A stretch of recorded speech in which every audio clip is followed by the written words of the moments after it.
I am Renz Andre M. Bercasio. I'm your teacher. Today, we will discuss about an angle. Angles are formed when two lines intersect at a point. The measure of the opening between those two rays is called an angle. It's represented by the symbol of. Angles are usually measured in degrees and radians, which is a measure of circulatory or rotation. Angles are part of our day-to-day life. Engineers and architects use for the designs of roads, buildings, and sporting facilities. So let's have there are examples of right, obtuse, and acute angles. So first art is right angles. When an when right angles is measured 90 degrees at exactly, it is known as it can be known easily observed as a form of L or the letter L. And this is the example of uh, right angle. However, there is one more place where whether the right angle is used, then that is right angle triangle. If among three triangles of 8 angles, one angle is 90 degrees, that is so called a right angle triangle. Since the three intersector angles is a right angle triangle, add to 180 degree, and if one angle is called 90 degree, then the other two angle must always add acute angle. Acute angle is measured less than 90 degrees.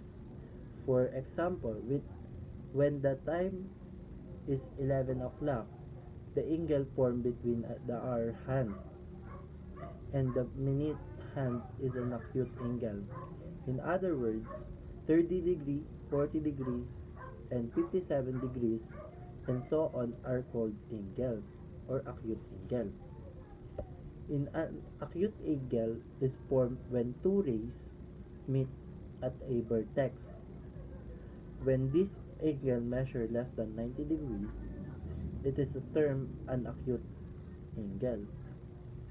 In the figure shown below, the angle formed between ray 1 and ray 2 is an acute angle. An acute angle is defined as an angle that measures between 0 to 90 degrees. So, there are steps on how to solve a acute angle using protractor. Step 1. Step 1.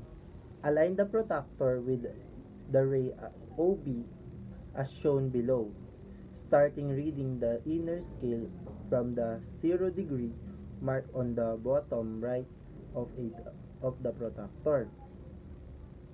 Step 2. The number on the protractor that coincides with the second ray is the measure of the angle. Measure the angle using the inner scale of the protractor. Thus, angle AOB is equal to 37 degrees. And the last is obtuse angle.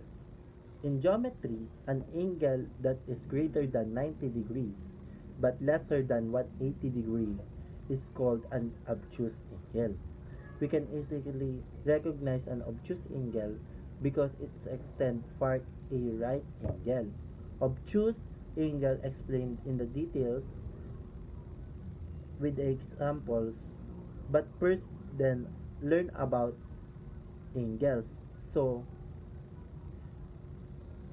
a common example to understand what an obtuse angle looks is to observe the minute and hand hour of a cook.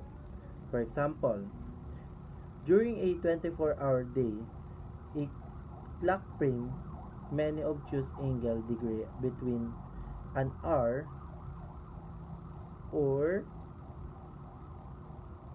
hour and a minute hand. For example, when it is 12, this is the way how to solve an obtuse angle. Step 1. Measure the angle using the outer scale of the protractor from the 0 degree mark on the bottom left. Step 2. The number on the outer scales of the protractor that coincides with OA is the measure of angle AOC. Thus, angle AOC is equal to 143 degrees. These are the examples of angles, which is obtuse, right, and acute angle.